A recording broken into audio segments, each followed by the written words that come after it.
Bem, pessoal, é uma grande honra receber no estúdio o professor Wang Wen. Ele é um dos professores mais renomados da China. Ele é o diretor e professor do Instituto Chongyang de Estudos Financeiros da Universidade Renmin. Ele também é o diretor da Escola de Liderança Global e vice-diretor da Escola da Rota da Seda, professor distinto e diretor executivo do Centro China e Estados Unidos, Centro de Pesquisa de Intercâmbio entre Povos da Universidade Renmin da China. Professor Wang, obrigado por estar aqui hoje. Obrigado. Obrigado por fornecer uma plataforma e uma oportunidade tão importantes para mim. Com certeza. Bem, acho que é importante para nossos convidados ouvirem realmente um professor chinês e aprenderem mais sobre a perspectiva da China. Então, tenho algumas perguntas que gostaria de lhe fazer, só para que todos nós ao redor do mundo possamos entender mais sobre a China e como a China está vendo o mundo neste momento. Professor Wang, minha primeira pergunta é: muitos no Ocidente ainda acham que a ordem global, liderada pelos Estados Unidos, segue firme. Mas, do seu ponto de vista, o mundo já começou a fazer a transição para um novo sistema que ainda não foi totalmente reconhecido? Sim, eu acho que o mundo mudou. Embora os Estados Unidos ainda sejam a nação mais poderosa e o maior causador de problemas globais, sua hegemonia central está desmoronando. A ordem internacional está entrando em um período de transição, no qual está sendo remodelada por uma confluência de forças diversas. Essa transição pode acabar sendo longa, talvez levando 5, 10 ou até mais anos.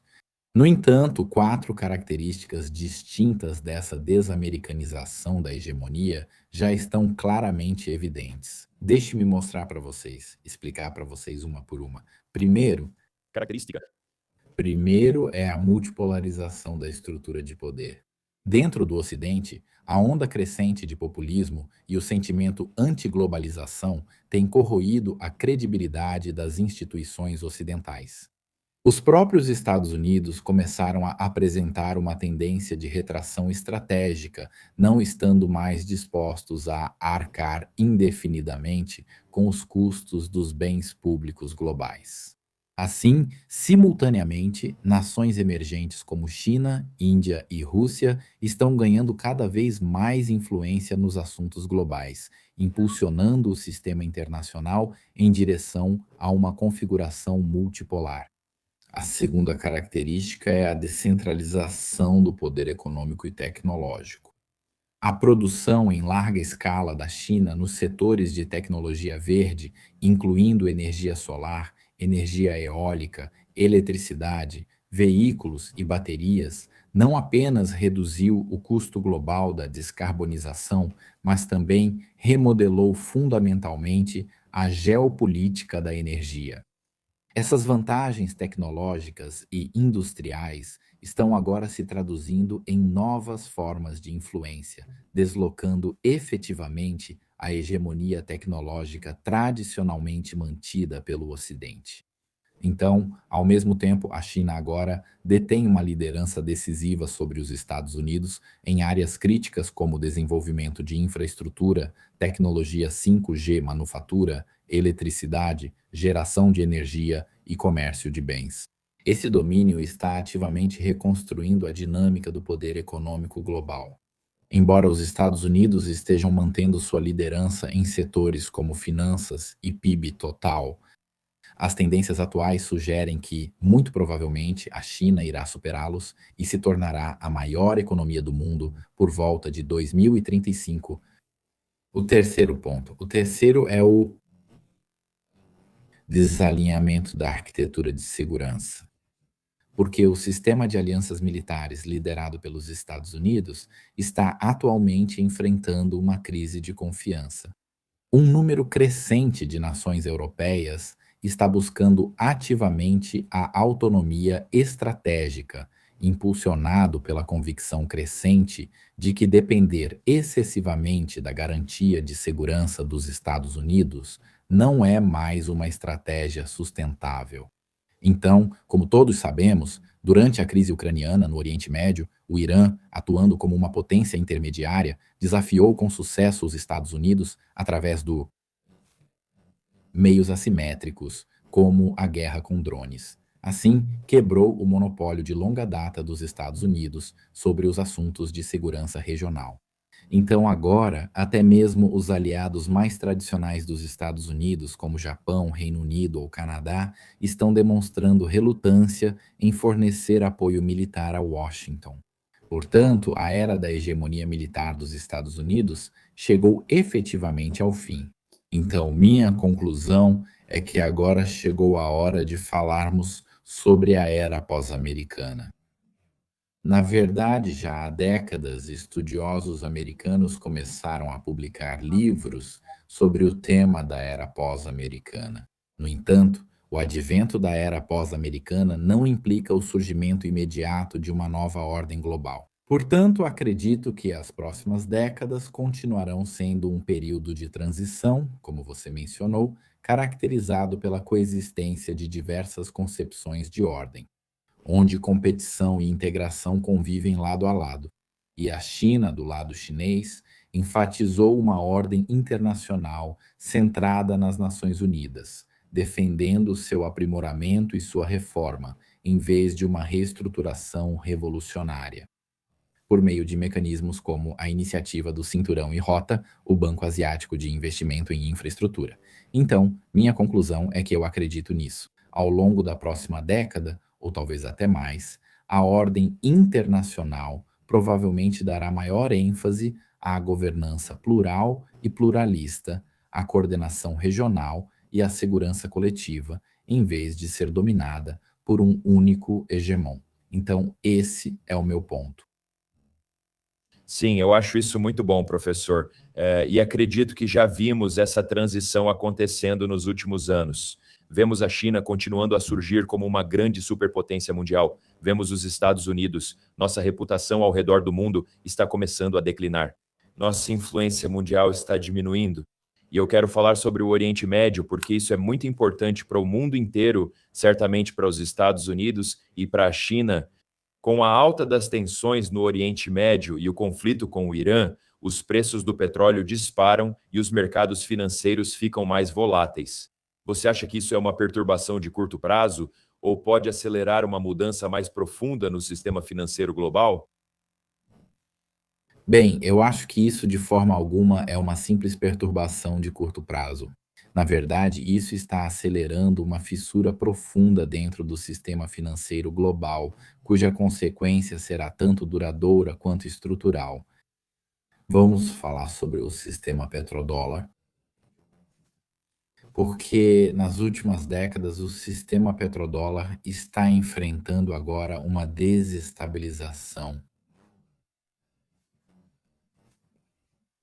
Por décadas, a lógica subjacente da economia global se baseou em um ciclo no qual as nações produtoras de petróleo exportam petróleo em troca de dólares americanos, depois reinvestindo esses dólares no mercado financeiro dos Estados Unidos. No entanto, no contexto do conflito atual, a confiabilidade dos Estados Unidos como garantidor de segurança passou a ser questionada, e a segurança de seus aliados e das linhas de fornecimento de energia deixou de ser garantida. Então, isso levou os bancos centrais de várias nações a participarem da venda de títulos do Tesouro dos Estados Unidos, assim acelerando o processo de desdolarização. Portanto, se essa tendência persistir, ela vai desafiar diretamente o padrão do dólar americano como principal moeda de reserva mundial.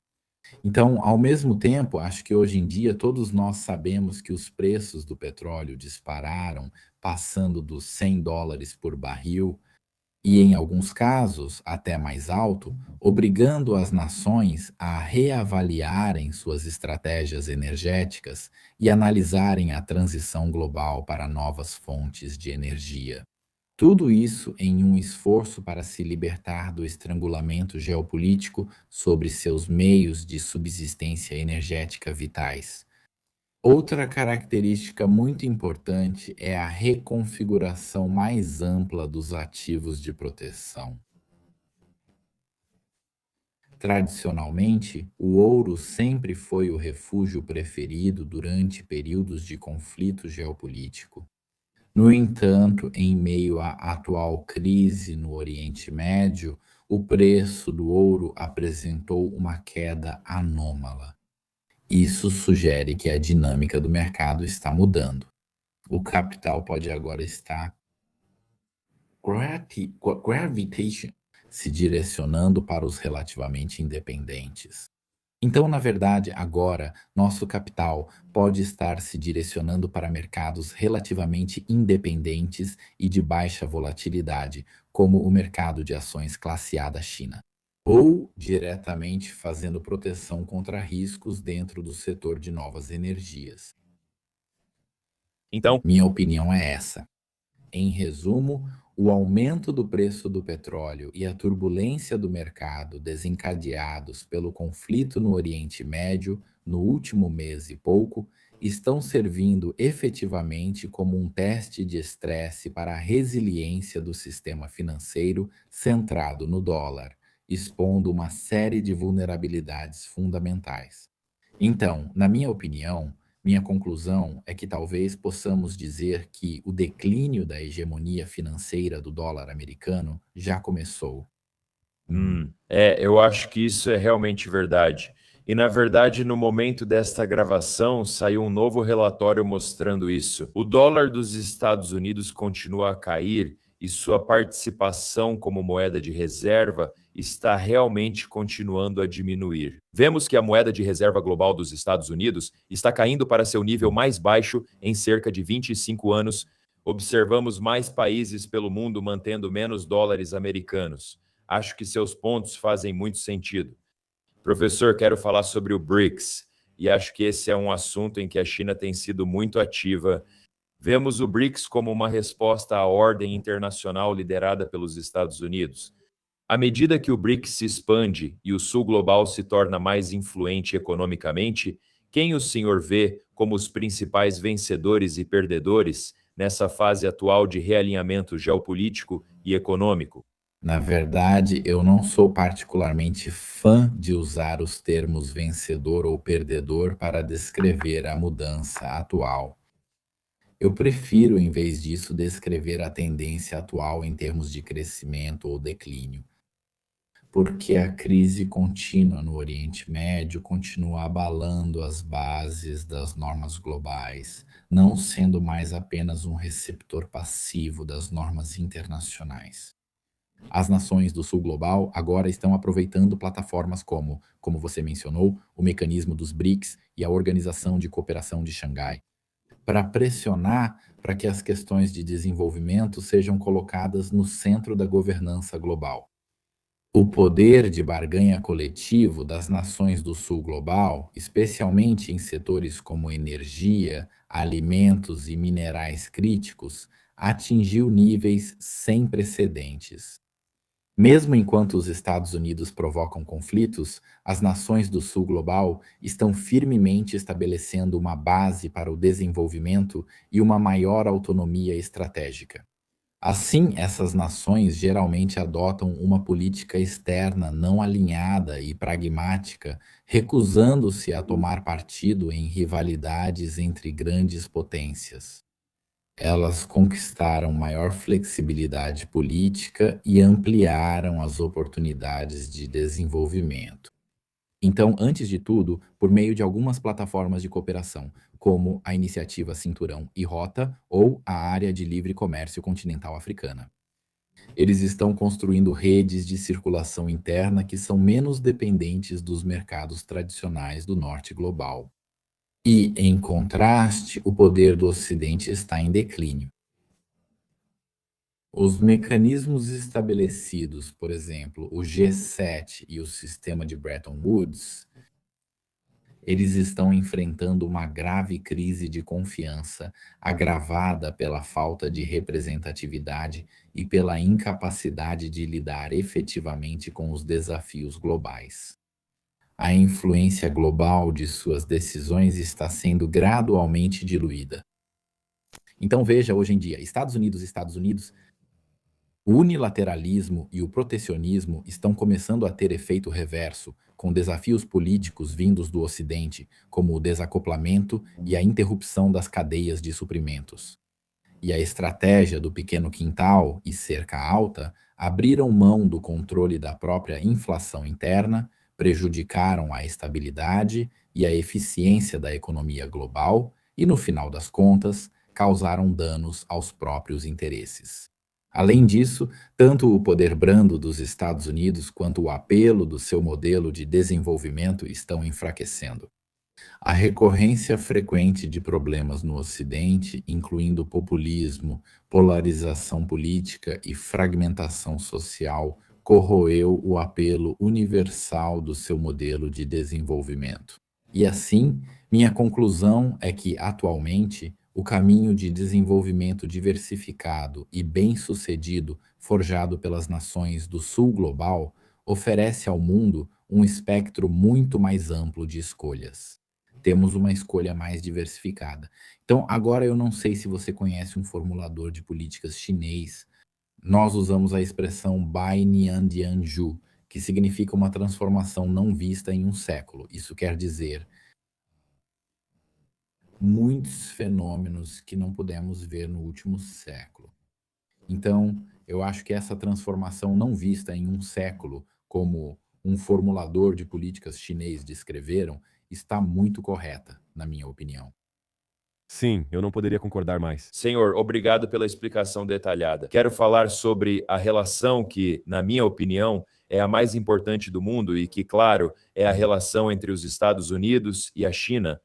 Agora, nos Estados Unidos, muitas vezes vemos isso sendo apresentado como uma rivalidade de soma zero, o que significa que alguém tem que ganhar e alguém tem que perder. No entanto, qual você acha que é o maior equívoco sobre a estratégia global da China atualmente? Essa é uma pergunta muito importante.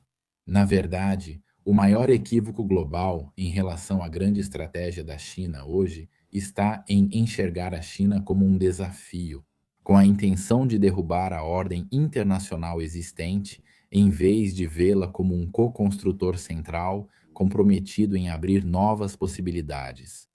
Eu acho que, para o Ocidente, baseando-se em sua própria experiência histórica de expansão colonial, as nações ocidentais costumam interpretar a ascensão da China pela lógica de soma zero, de sucessão hegemônica, como você mencionou. Uma mentalidade que levou a um erro estratégico fundamental.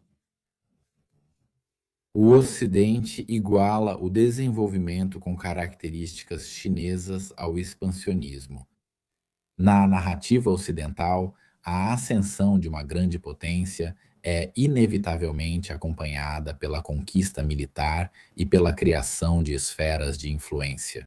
Consequentemente, eles percebem a iniciativa Cinturão e Rota como um ato de expansão territorial e veem as ações da China para salvaguardar sua soberania como atos de agressão. No entanto, a base fundamental do desenvolvimento da China está profundamente enraizada na natureza introspectiva de sua civilização agrária. Seu princípio central é desenvolver a si mesmo para beneficiar os outros em vez de conquistar os outros para se fortalecer. Então, todos nós sabemos, como um exemplo muito típico, há 600 anos, uma pessoa muito famosa, Zheng He, e suas 7 viagens aos mares do Ocidente. Empreendendo com uma frota muito maior do que a de Colombo, não resultou na ocupação de um único centímetro de terras estrangeiras. Então, isso serve como uma prova histórica da natureza pacífica da China. Esse é o primeiro mal-entendido. Acho que o segundo equívoco está em ver uma cooperação ganha-ganha como uma armadilha.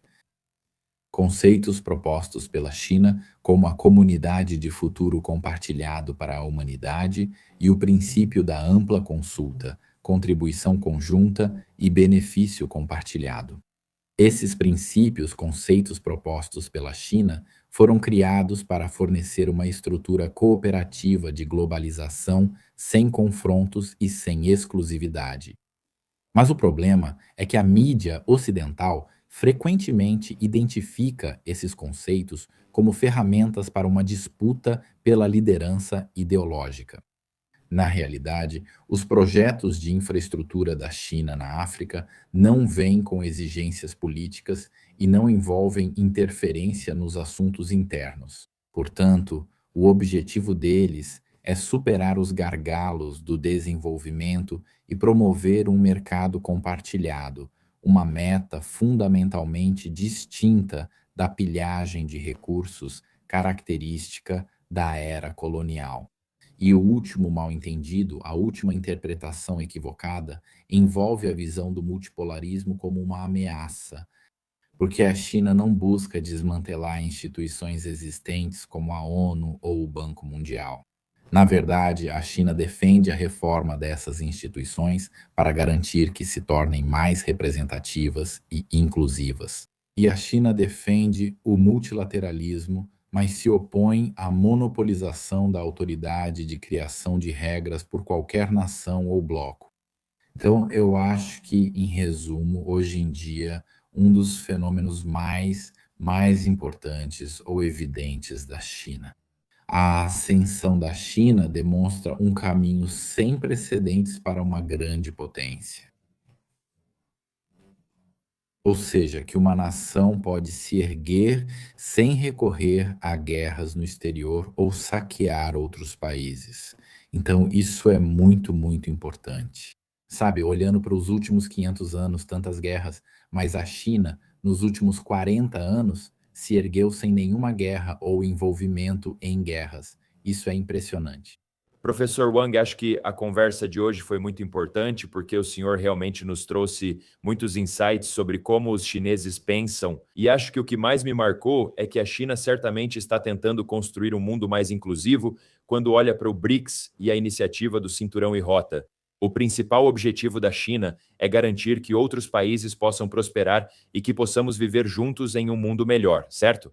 Nós temos apenas um planeta. Precisamos achar uma forma em que todos ganhem. Acho isso ótimo, pois nos Estados Unidos costumamos ver isso como um jogo de soma zero. Alguém precisa ganhar, alguém precisa perder. Os Estados Unidos querem ser a potência hegemônica mundial. Enquanto eu acho que, como você mencionou hoje, a China certamente quer ser um ator global, mas certamente tem um sistema em que todos podem ganhar. Tenho uma última pergunta para a entrevista de hoje. O que você acha que é o maior equívoco que muitos americanos têm sobre a China? Tenho muitos espectadores americanos no meu canal do YouTube.